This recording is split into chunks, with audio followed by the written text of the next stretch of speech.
Queridos amigos, estuve aquí hace unos días contando una serie de encuentros que he tenido con una entidad aérea a la que he llamado a mi compañero. Este es el segundo post que hago. Durante mi entrenamiento como piloto, lo he encontrado varias veces. Siempre aparece cuando estoy en problemas o cuando me meto en problemas por su cercanía. No estoy seguro de si esto tiene algo que ver.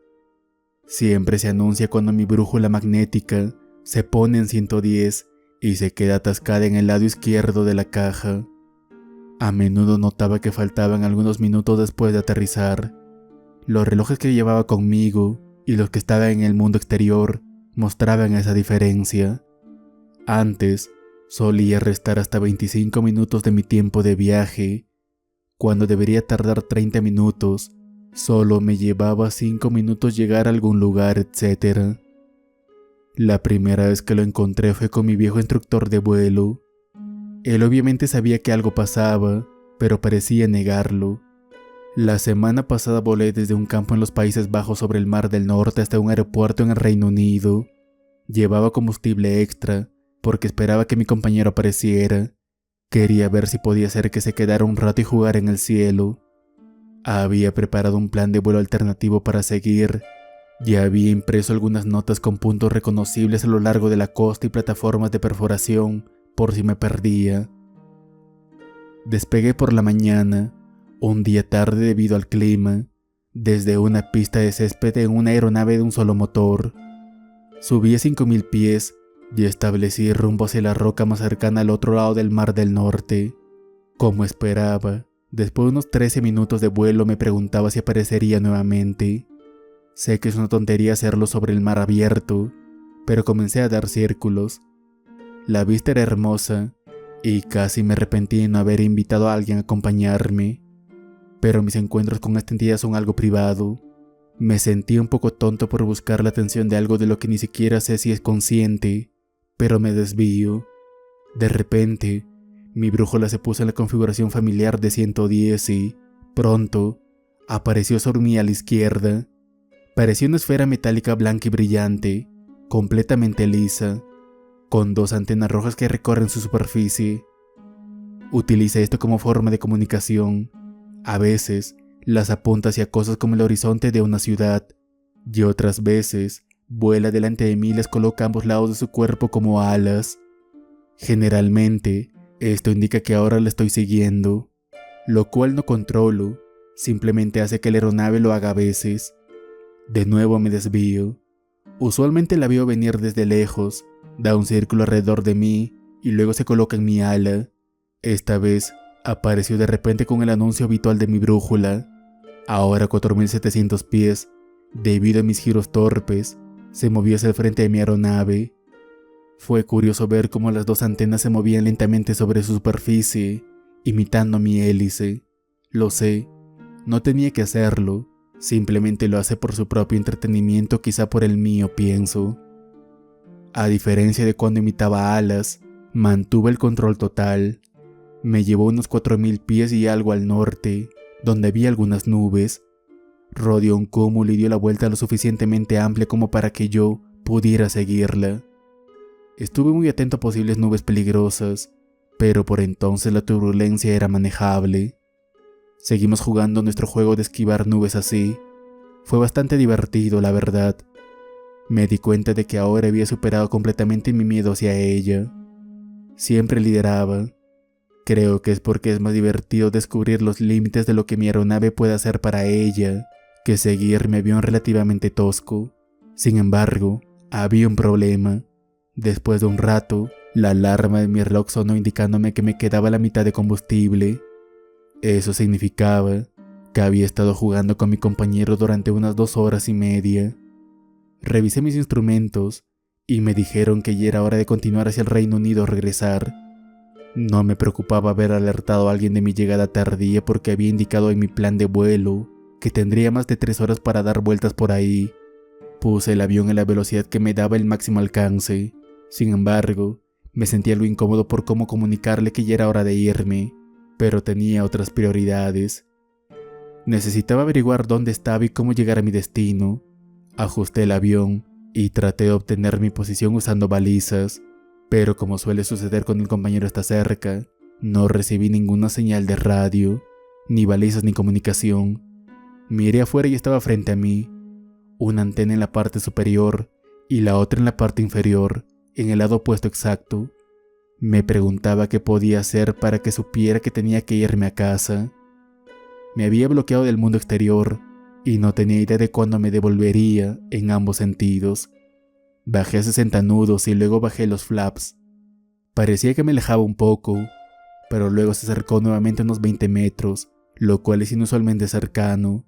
Colocó sus antenas a ambos lados y luego un poco hacia abajo, imitando mis flaps. Parecía estar jugando.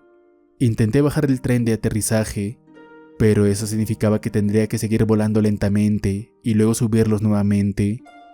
Preferí no hacerlo sobre el mar abierto. Decidí hacer un aterrizaje en pérdida y ver cómo reaccionaba a eso. Un aterrizaje en pérdida es cuando vuelas demasiado lento en una aeronave y básicamente cae un poco del cielo. Desde esa caída, recuperas velocidad y luego puedes volar nuevamente. Revisé si había algo suelto en la cabina. Solo había una bolsa de dormir enrollada en la parte trasera que no estaba asegurada, pero era demasiado ligera y suave para ser un problema serio. Así que seguí desacelerando y el avión empezó a temblar. Su nariz cayó, como había practicado muchas veces. La dejé caer unos 50 pies y luego recuperé con el acelerador y el timón. Después de la recuperación, mi compañero estaba frente a mí con ambas antenas extendidas como alas y el avión lo seguía mientras yo me recostaba y me preguntaba si esto estaba bien para mí. Aunque asumí que me pondría de nuevo en el camino correcto como siempre lo hacía, nunca podía estar seguro. De repente, noté una cosa debajo de mí a mi izquierda. Me molestó mucho ver que no era el Reino Unido, sino Sealand, instantáneamente reconocible desde el aire por sus defensas costeras. Me había devuelto justo donde comencé. Decidí regresar al campo de aviación y probar de nuevo después de repostar. Ingresé al circuito y aterricé el avión. Según el reloj en el campo, había estado fuera exactamente 23 minutos. Un improvisante retraso de 2 horas y 43 minutos no estaba contabilizado en mi tiempo de vuelo. Pagué por el aterrizaje y poco después un técnico se acercó y me preguntó por qué había regresado. Le dije que no estaba seguro acerca del indicador de combustible en el avión. Se siente demasiado ligero para la cantidad de combustible que indica. Revisó los medidores, me dijo que estaban bien y que no me preocupara. La gente suele volverse un poco cautelosa cuando cruzan el charco por primera vez. Mejor estar seguro que arrepentido. Primero hice algunas llamadas para anunciar mi nuevo plan de vuelo. Puede que haya volado 3 horas, pero solo había pasado 40 minutos en el tiempo real cuando llamé. Así que después de comer pastel de manzana y tomar café, regresé a mi avión, hice mis verificaciones y establecí rumbo a Reino Unido nuevamente. Volví a levantar el vuelo con un nuevo plan, pero algo seguía rondando por mi cabeza, y la extraña sensación de que el tiempo había jugado en mi contra. A veces me encontraba mirando los relojes, como si buscara respuestas en esos minutos que habían desaparecido. Sin embargo, todo parecía estar normal al despegar nuevamente. Al principio, la misma sensación de estar siendo seguido por algo en el cielo me invadió, pero ahora no era tan aterradora como antes. Era una compañía extraña, sí, pero ya estaba acostumbrado a la presencia de mi compañero. El cielo estaba despejado y el vuelo parecía ser muy tranquilo. Sin embargo, tan pronto como llegué a la costa del Reino Unido, mi brújula volvió a marcar los 110 grados. No había duda, él estaba ahí. A pesar de haber estado jugando por un buen tiempo, Era difícil escapar de la constante sensación de que siempre estaba cerca observándome. Las antenas se movieron con mayor velocidad y precisión, como si estuviera esperando que la alcanzara. No era solo una cuestión de la aeronave, también tenía la sensación de que algo en mí mismo respondía a sus movimientos. Un impulso dentro de mí me decía que no estaba simplemente siguiendo una forma en el cielo, algo más estaba comunicando. Comencé a sentir un leve zumbido en mis oídos. Algo era diferente. No era el ruido del motor, ni el viento golpeando la cabina. Era un sonido sutil pero inconfundible. Un sonido que sentí profundamente, como si estuviera dentro de mí y no fuera de mí. Me di cuenta de que mi compañero estaba probando algo nuevo. Se acercó más de lo que nunca había hecho, y la sensación de incomodidad se multiplicó. Lo curioso era que, a pesar de la proximidad, la aeronave no mostraba signos de interferencia en los controles. Mi altímetro funcionaba bien, los indicadores de combustible seguían normales, y el vuelo continuaba sin problema, pero yo no podía quitarme la sensación de que algo estaba ocurriendo.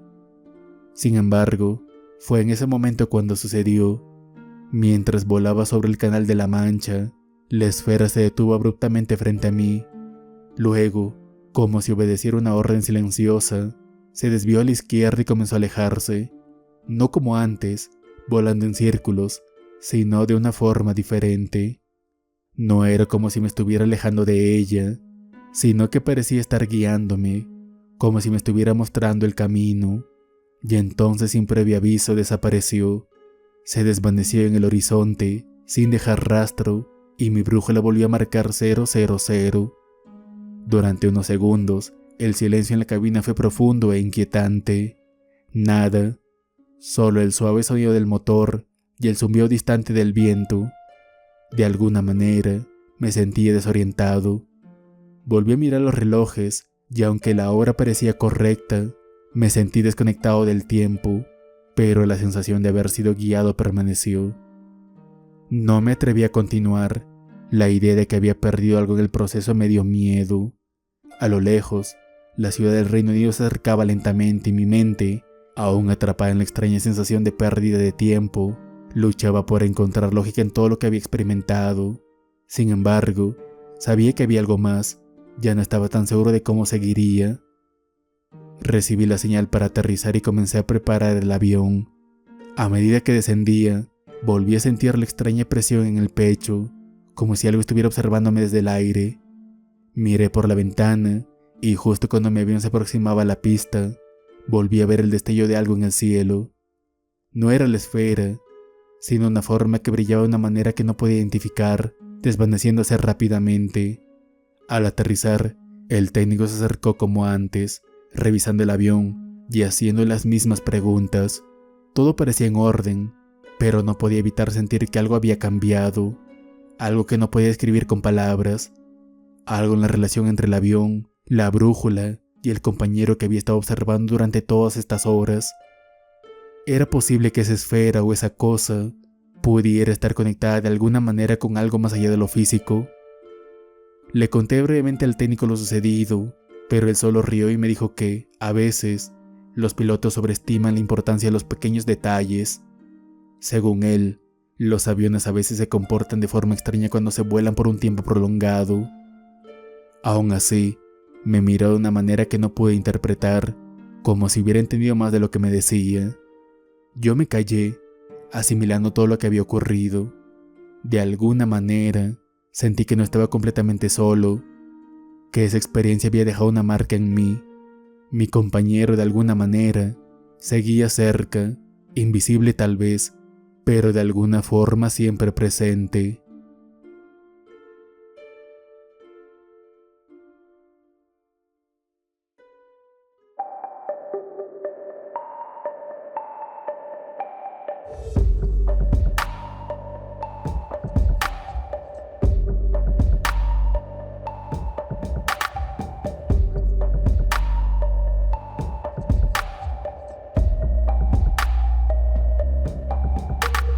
Si te gustan estas historias, no olvides darle like, suscribirte y compartir. O la siguiente historia podría ser sobre ti. Nos vemos pronto.